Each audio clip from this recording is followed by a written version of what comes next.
Hi, it's Stacey Tuttle, and I want to take a few minutes to talk about Nuremberg, which was fantastic.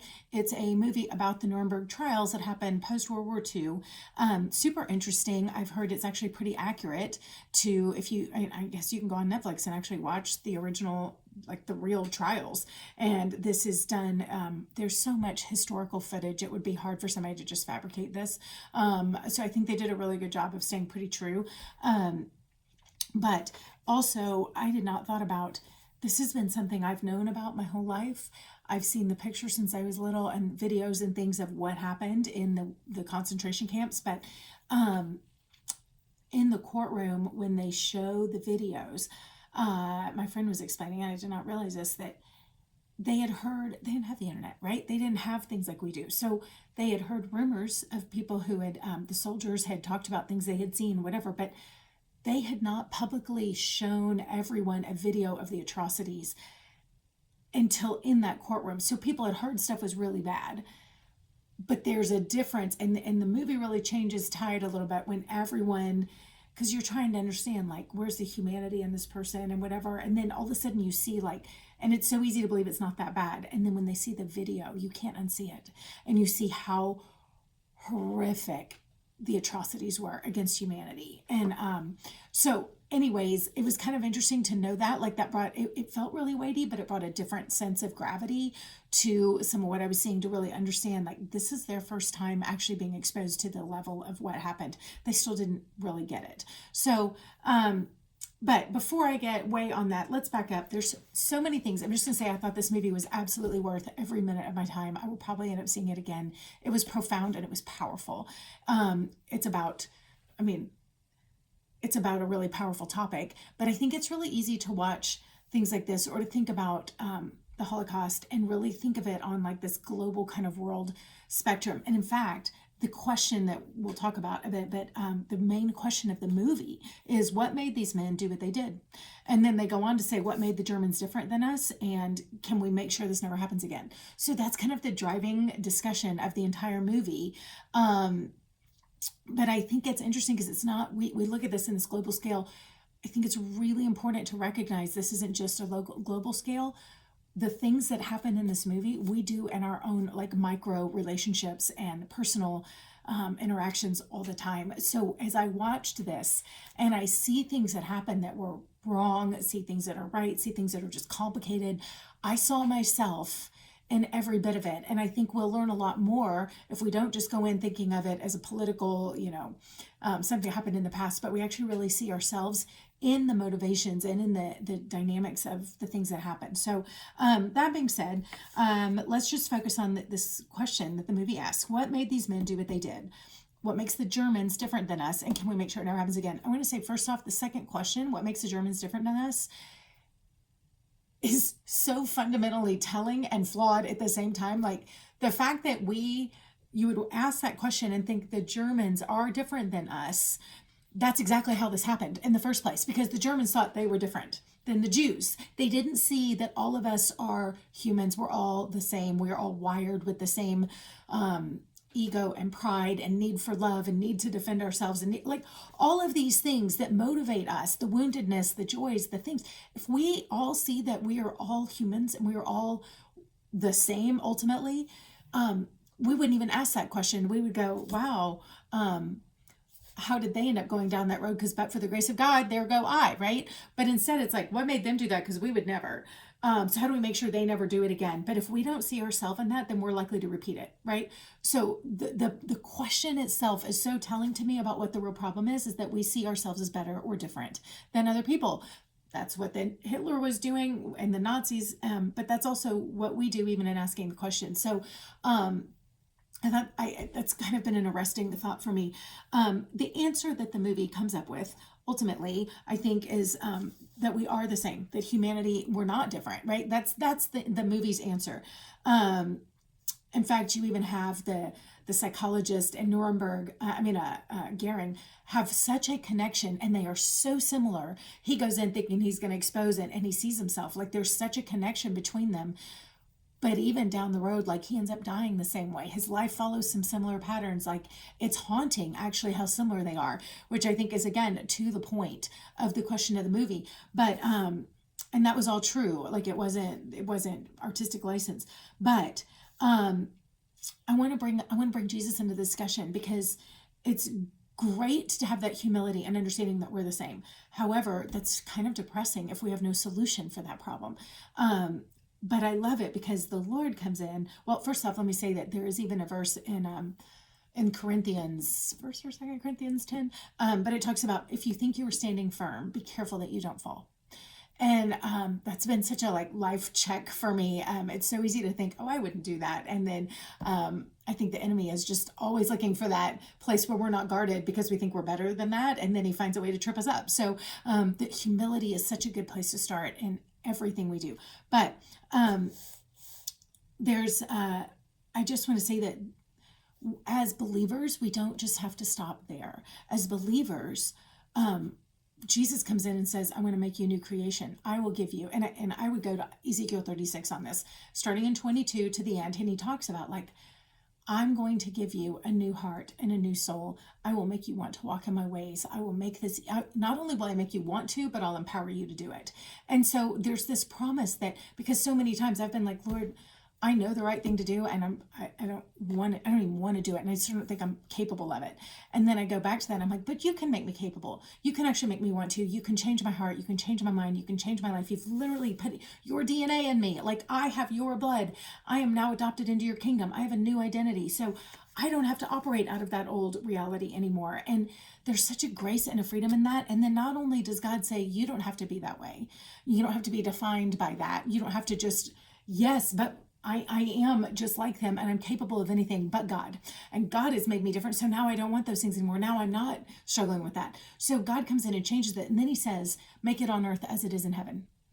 And Numbers 6:22, I think it is, where he says, pray this blessing on people, make his face shine upon you and be gracious to you. Okay, that prayer that we've heard a million times, he actually says, anytime you pray a blessing on someone else, we pray that priestly blessing, I will honor it. So he's empowering us that we speak blessings over others. We pray his grace on people. He promises to show up and honor it. And then because he wants us making it on earth as it is in heaven. And we are his agents to do that. That means he doesn't want this to happen again either.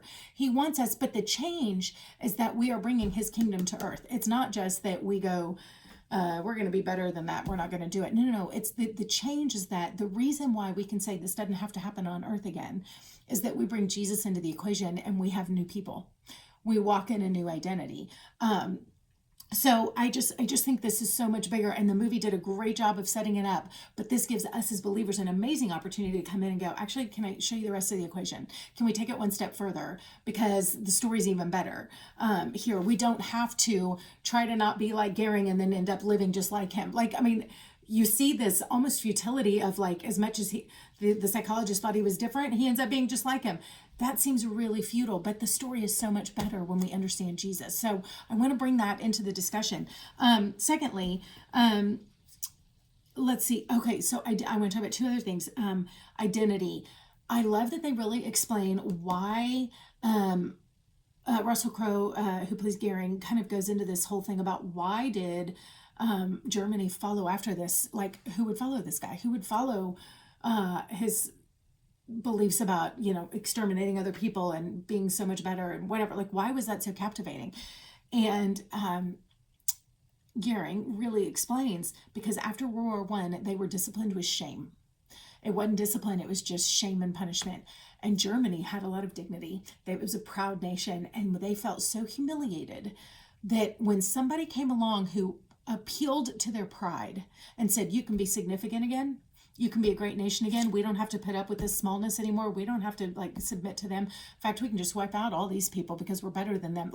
It appealed to their pride so much they were willing to follow him anywhere.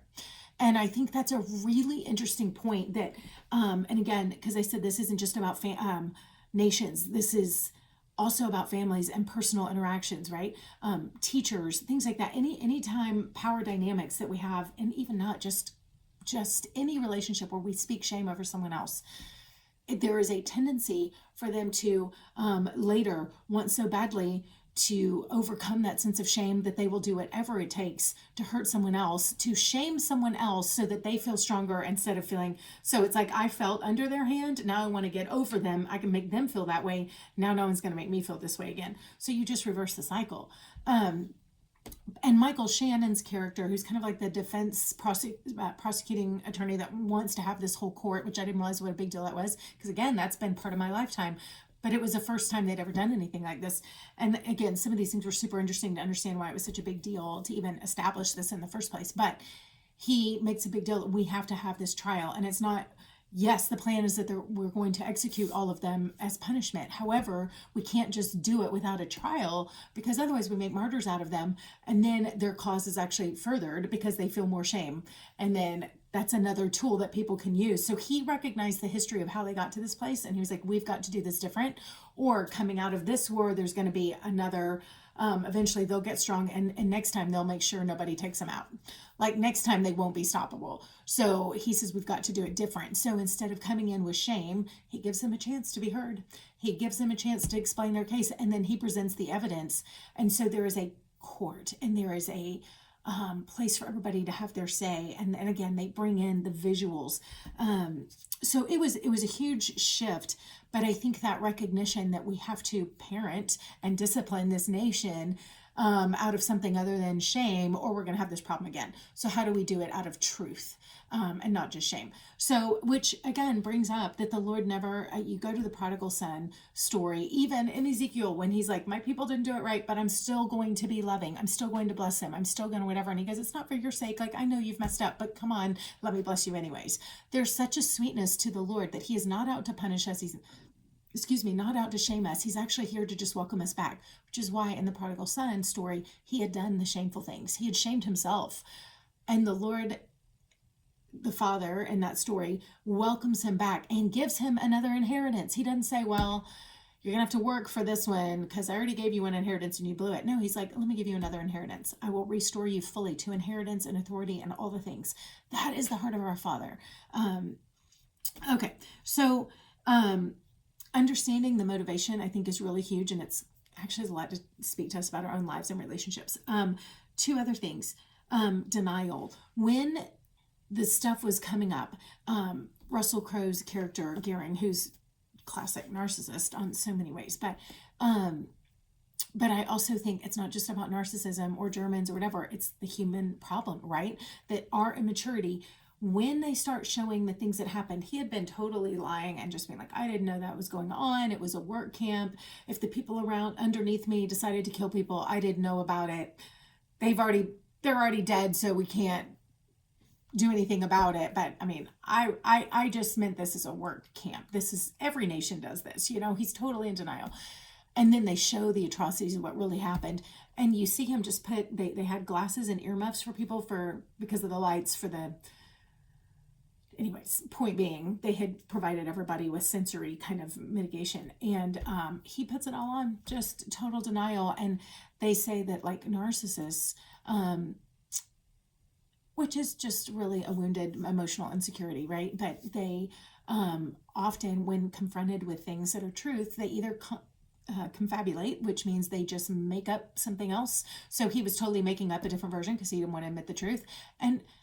And we'll get to the next point in a minute about magic, because he probably actually believed it, because there's a magic thing that goes all the way through this, where the psychiatrist is teaching him magic and different stuff. And there's this line that if you believe it, they'll believe it. Like, how do you sell the magic trick? You just have to believe it, which is what Hitler was doing. You believe that he told everybody with such confidence, we are a better race. And he believed it so wholeheartedly, he got a whole nation to believe with him. The Jews are a problem. We should wipe them out. Got everybody to believe so wholeheartedly. They joined him. Like everything that he did with such confidence. It was a magic trick, right? What you believe, they'll believe. And so this theme is running all the way through. And even though it's a side note, it's actually such a motivational kind of, it's a truth of what happens in the movie, right? It's a metaphor for so many of the different relationships that are happening. But so back to the narcissism thing, that he for one, told everybody a different version of the truth, confabulated, like completely lied, but probably really believed it, because lies sell themselves so much better if they sound like truth, if there's conviction behind them, right? Secondly, when the truth was on the screen and he could not get away from it, he just put the glasses and the earmuffs on. La la la la la la la, I don't hear you, I don't see you, like just complete denial. And I don't know if that's because it was too hard to see what he was capable of, because again, you see that there's maybe a real human in there. Maybe there was a man who loved his family and had humanity, and it's like, I can't even admit that I did all that. That's too painful. I have to believe I'm the best. I can't even afford the pain of believing that I am guilty of this. So I'm just going to totally deny it, or make up a different story. But I refuse to receive that truth and humility. And so, and again, we can just look at him and go, well, that's bizarre behavior. But I think if we're honest with ourselves, I love how David says, search me, O Lord, and know me, and try my anxious thoughts. Show me if there's an offensive way. I think if we're really honest with ourselves, there are times when all of us want to do that, where we just go, I didn't do that. Or, I mean, if I did, it's because someone else made me or whatever. And then you're just like, I just can't hear it. I'm just going to cut you out of my life because I don't want to hear your frustration with me, or what, like, I don't want to go there. And we certainly see him doing that in the trial. And again, that for some reason that really landed with me, and it was convicting, because if we act like that in things, then we start repeating those same patterns. The way to be different is humility. The way to be different is to be open. The way to not defend ourselves, to see our humanity, to recognize our commonality with other people, and love and humility, so that we can be corrected. If we can't be corrected, we can go do these things. But if we can be corrected, there's checks and balances in our life, right? Other people speaking up saying, hey, I think you went too far here. Oh, okay, I can hear that, right? And then I can change. But if you can't hear anybody else, you'll never change. You just keep going harder and faster down the same road. So this movie was rich. There's so much in it that is powerful for discussion. It's not easy. Particularly, I think the hardest part for me were the executions at the end. And they did a good job of leaving most of the things off screen, but it's still super emotional. And you're watching men face this certain end. That's a really uncomfortable thing, because it's emotional. Watching other things are a little easier when because you're kind of removed from it, right? Like action movies, whatever. That's not that same emotional intensity, but the intensity of the emotions in some of this is hard, but it was absolutely worth it. And again, they did not go for shock value and gore and all that kind of stuff. So it was they tried to communicate without leaving you with a lot of images, which I thought was good. So anyways, my hope in all of this is that, I guess for me, when I go to the movies, I get really challenged. Like, I left this movie being floored, and I have thought about it nonstop since. I've been pondering, been praying about it. Like, it's given me a lot to talk about with the Lord and with other people in my life. So I love that these things provide some really rich opportunity to have better conversations, deeper conversations about some themes that I might not always be talking about, right? So I love that, but I love that they give us a chance to bring Jesus into the conversation. I don't have to walk around with the tract, but I can ask anybody if they're curious and seeing the movie, and then we can talk about it, and then I can be like, hey, I think they missed part of the solution. Like, Jesus is in this. Like, how do we bring him into that? How do we see Jesus as being different? Are we just like our fellow human? Are we different? Are we better? Like, those are good. I can ask the question and you have to answer it, but I can ask the questions that the movie said and see what people come up with. Like, there's so many ways to use this, but always with the heart of letting the Lord speak to me and then letting the Lord speak through me. And I hope that as we kind of walk through this on these videos, it actually helps you to do the same.